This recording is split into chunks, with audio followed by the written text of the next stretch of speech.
নমস্কার, আশা করি সবাই ভালো আছেন। অনুস ভ্লগ চ্যানেলে আপনাদের সবাইকে স্বাগত। এখন দুপুর ওই 1:30 মতো বাজে। তো এখন আমরা যেখানে যাচ্ছি সেটা হলো রাবাংলা। যেহেতু দুপুর হয়েই গেছে, তাই রাবাংলাতে পৌঁছে প্রথমেই আমরা আমাদের লাঞ্চটা সেরে নিলাম। তো আমাদের মেনুতে ছিল ভাত, ডাল, আলু ভাজা, আলু শাকের একটা তরকারি, 2 রকমের চাটনি, স্যালাড, চিকেন আর পাঁপড়। যদিও পাঁপড়টা তখন এসে পৌঁছায়নি, তবে ছিল। তো আমাদের এই পুরো থালিটাতে নিয়েছিল প্রায় 800 টাকার মতো, মানে পার হেড ধরুন ওই 200 টাকা করে। তারপর খাওয়া দাওয়া শেষ করে আমরা এবার রাবাংলার ভেতরের দিকে যাব বলে এগিয়ে যাচ্ছি। তো এখানে প্রথমেই গেটের কাছে টিকিট কাউন্টার থেকে টিকিট কাটতে হবে। এখানে কিন্তু টিকিটে স্টুডেন্টদের জন্য বেশ কনসেশন রয়েছে দেখলাম। রাবাংলার ওপেনিং টাইম সকাল 9টা আর ক্লোজিং টাইম হচ্ছে সন্ধে 6টা। তো অনেকটাই সময়। তো ভেতরে ঢুকার আগে টিকিট কাটতে আমাদের একটু টাইম লাগছিল। তারপর ভেতরে ঢুকলাম। তো ভেতরে ঢুকতেই সামনে বাঁ পাশে বুদ্ধদেবের সুন্দর সুন্দর মূর্তিগুলি দেখলাম সুসজ্জিত রয়েছে। এগুলো কিন্তু বিক্রির জন্য, আপনি চাইলে কিনে নিয়ে যেতে পারেন। সামনেই রয়েছে রুলস অ্যান্ড রেগুলেশন, মানে এর ভেতরে কি করা যাবে কি করা যাবে না, আর ওপরে বুদ্ধদেবের একটি শায়িত মূর্তি। এখানে ইকো কারের সুবিধাও রয়েছে। আর এটা হলো রাস্তার পাশে সুন্দর সুন্দরভাবে বসার জায়গা, আর সারি সারি দোকান রয়েছে। যদি আপনি ক্লান্ত হয়ে পড়েন তাহলে এখানে একটু রেস্ট নিয়ে নিতে পারেন আর কি। আর এই হলো রাবাংলার ট্যুরিস্ট গাইড ম্যাপ। মানে ধরুন আপনি নতুন এসেছেন, এই জায়গাটা সম্পর্কে যদি আপনি পরিচিত না হন তাহলে এটা আপনাকে অনেকটাই সাহায্য করবে। আর এই যে বললাম না, সামনের দিকে অনেক গিফটের দোকান আছে। দোকানগুলো যেমন সুন্দর আর গিফটগুলোও তেমন সুন্দর। অতএব যদি স্মৃতি হিসেবে আপনারা কোনো কিছু এখান থেকে কিনে বাড়ি নিয়ে যেতে চান তাহলে পারেন। তবে হ্যাঁ, যেহেতু এটা ট্যুরিস্ট স্পট তাই দামটা তো একটু বেশি হবে। এই রাবাংলা 8000 ফুট উঁচুতে অবস্থিত নামচি ডিস্ট্রিক্টের একটি ছোট্ট ট্যুরিস্ট টাউন। গ্যাংটক থেকে এখানকার দূরত্ব 65 কিমি এবং শিলিগুড়ি থেকে 120 কিমি। তো আপনারা গাড়ি ভাড়া করে চলেই আসতে পারেন। দেখুন জায়গাটা কতটা বিশাল, অনেকগুলো সিঁড়ি ভাঙতে হবে কিন্তু, একেবারে প্রান্ত থেকে ও প্রান্ত পর্যন্ত। যেহেতু এখানকার প্রধান আকর্ষণ গৌতম বুদ্ধ, তাই এটি বুদ্ধ পার্ক নামেও পরিচিত। শুনেছি এখান থেকে নাকি বেশ কয়েকটি পর্বত দেখতে পাওয়া যায়, যেমন কাঞ্চনজঙ্ঘা, পন্ডিম, সিনিওলচু, কাপরু। তবে আমার দেখার কখনোই সৌভাগ্য হয়নি। আমি আগেও এখানে এসেছি, তবে কখনোই দেখতে পারিনি, কারণ আকাশ বেশিরভাগ সময় মেঘেই ঢাকা থাকে। তবে যদি সকালের দিকে আসা যায় তাহলে হয়তো দেখতে পাওয়া যেতে পারে। তবে আজকের ওয়েদারটা কিন্তু খুব একটা খারাপ নয়।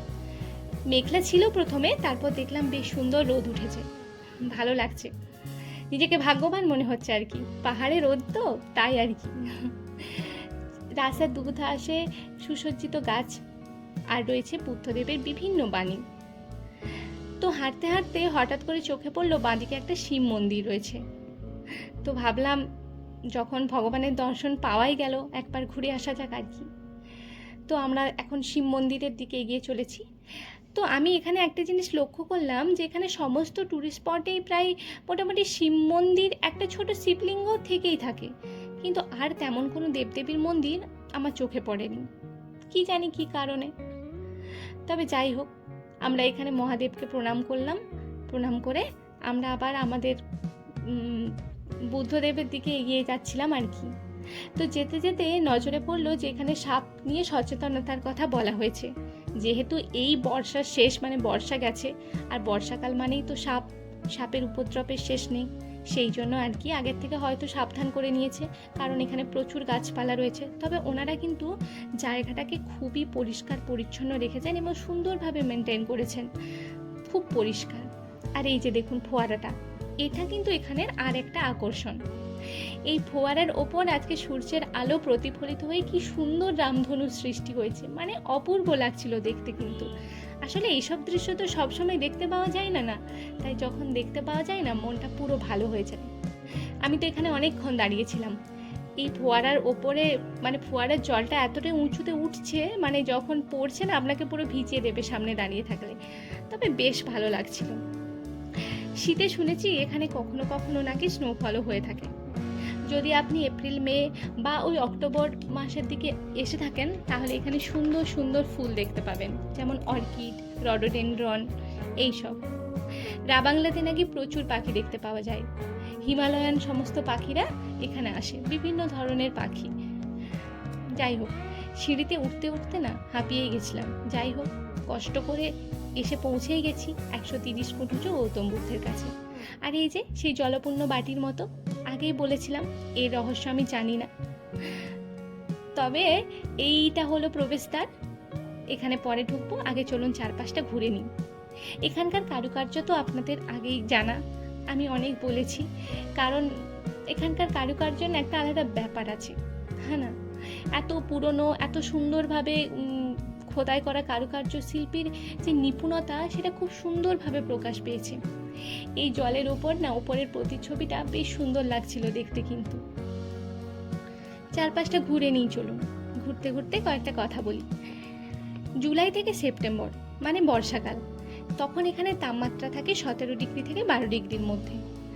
তবে হ্যাঁ, বর্ষাকাল মানেই তো বৃষ্টির সম্ভাবনা, পাহাড়ে তো একটু বেশি বৃষ্টি। তো আমার পার্সোনালি মনে হয় যে বর্ষাকালে পাহাড়ে না আসাটাই বেটার, কারণ এখানে রাস্তাঘাটও অত্যন্ত খারাপ থাকে। আমরা এত বর্ষার পরে এসেছি, কিন্তু তাও এখানে অনেক জায়গায় রাস্তার অবস্থা খুবই বেহাল, তাই বর্ষাকালটা স্কিপ করাই ভালো। এপ্রিল থেকে জুন মানে ধরুন গ্রীষ্মকাল, তখন এখানে তাপমাত্রা থাকে 25 ডিগ্রি থেকে 15 ডিগ্রির মধ্যে। গ্রীষ্মের প্রচণ্ড দাবদাহে যদি আপনি জর্জরিত হয়ে থাকেন, তাহলে পাহাড়ের স্নিগ্ধতা উপভোগ করতে হলে চলে আসতে পারেন কিন্তু এই রাবাংলাতে। এখানের ওয়েদারটা বেশ মনোরম থাকে, না গরম না ঠান্ডা, বেশ একটা সুন্দর অনুভূতি।